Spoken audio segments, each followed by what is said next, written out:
All right, to talk more about it, we're joined in by a guest. We're joined in by Ms. Veena Sikri, former senior diplomat. Thank you so much, ma'am, for joining us this afternoon on DD India News Hour. It was an electrifying event when we talk of Prime Minister's Diaspora event in Auckland and the uproarious welcome which he got. But when we talk of the visit as a whole, how would you evaluate what were the highlights or what were the takeaways, important takeaways of the visit? Well, I think it has been a remarkable visit in many ways. I think, the very fact that an Indian Prime Minister is visiting New Zealand after 40 years, this itself shows that the new direction of India's foreign policy, our Look East policy, our maritime security policy, it's the coming together of a large number of aspects that India has been pursuing for the last 10 to 12 years. And we know that last year, Prime Minister Christopher Luxon of New Zealand was in India. He came to India last March, about a year and a quarter ago. And we also know that subsequently India and New Zealand have signed a free trade agreement. So already we can see that the focus had been on New Zealand. Prime Minister Modi has kept his focus as part of his Look East policy. The free trade agreement has been signed. But the visit this time by Prime Minister Modi as the third leg of his very important tour to combining Indonesia, Australia and New Zealand. And this third leg has shown so many new aspects. The strategic partnership between India and New Zealand has been established now, and a roadmap for India and New Zealand to double their trade, and the other aspects of how they're going to develop their relationships over the next 5 years up to 2030, that has been established. And a very significant part of this roadmap is the strategic cooperation in defense,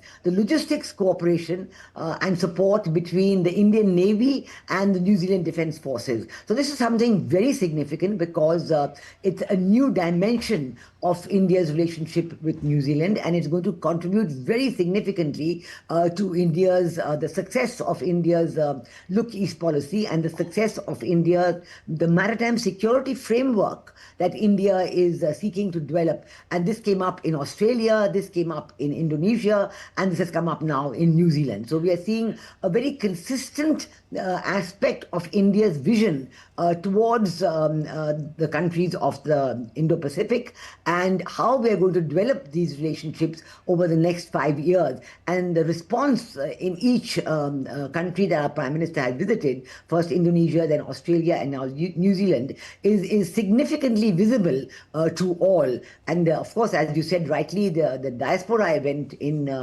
New Zealand had been really electrifying. The large number of people and the enthusiasm, and Prime Minister Christopher Luxon's speech also very warm and welcoming to India. And he spoke also about his visits to India long back when he was still a professional entrepreneur, a corporate executive. And our Prime Minister also spoke about his visit to New Zealand decades ago when he was just a private individual, not with no political or party responsibilities at that time.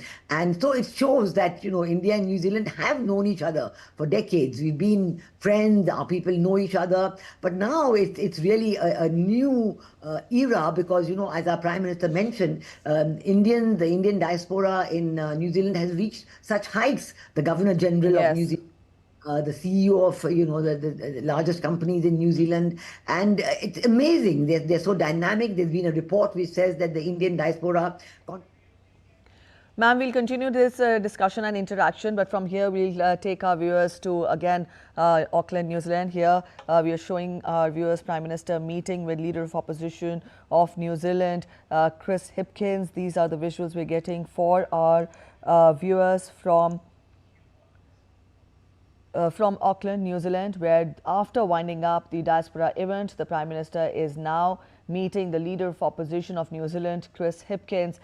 Both the leaders discussed a wide range of issues, including trade and people-to-people ties, reaffirming their commitment to further strengthening the bilateral relations. So these are the visuals of Prime Minister Narendra Modi meeting New Zealand opposition leader Chris Hipkins in Auckland. This comes after Prime Minister addressed the diaspora event in Auckland, and this is in fact a significant visit by Prime Minister Narendra Modi. Remember, this visit is the first by an Indian Prime Minister to New Zealand in 40 years. We are joined in by a guest in during the show, Ms. Veena Sikri. She's a former senior diplomat.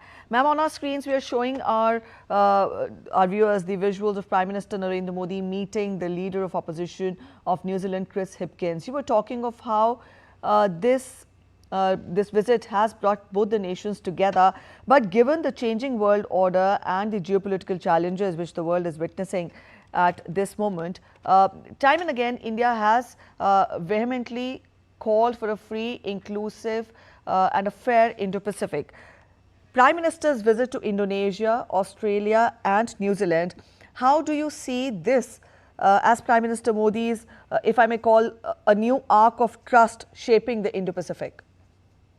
Yeah, I think very much, the visuals you're showing where Prime Minister Modi is meeting the leader of the opposition emphasizes the bipartisan support that the political leadership in New Zealand has given and is giving to our Prime Minister's visit. And the members of the opposition were present even in the Indian Diaspora event. So it really shows how the whole country of New Zealand has come together to welcome Prime Minister and give him the highest respect and the great admiration that they have for Prime Minister Modi and his vision for the Indo-Pacific. Now, this is very significant. In the Indo-Pacific, there's been a lot of talk over the last few years. For example, in Quad, there were Quad, which began a long time back, then became a little weak, and then was revived again under President Trump's first term, and then again by President Biden, and then summit-level meeting have been held. But now there is a question mark over the future of Quad.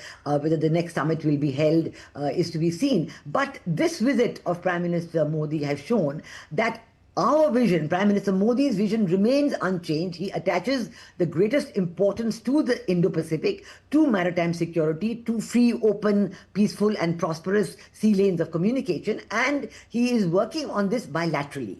So with or without Quad, our Prime Minister is working. Now, we saw Prime Minister Sanae Takaichi of Japan was in India a week or 10 days ago. And then our Prime Minister had been in Indonesia and Australia and New Zealand talking about these issues and saying that he is agreeing on these issues bilaterally with Japan, with Indonesia, with Australia, with New Zealand. And this is the significance that if it doesn't work multilaterally or regionally, we are going to work on it bilaterally. And indeed, the agreements that he has been able to receive, the logistics agreements, the roadmap of strategic comprehensive partnership, all these are showing how there is a resonance from these countries, from the leadership of these countries, in support of our Prime Minister's vision, and this is reflected in the agreed documents. All right, ma'am, we leave it here. Thank you so much for joining in with those insights on DD India News Hour.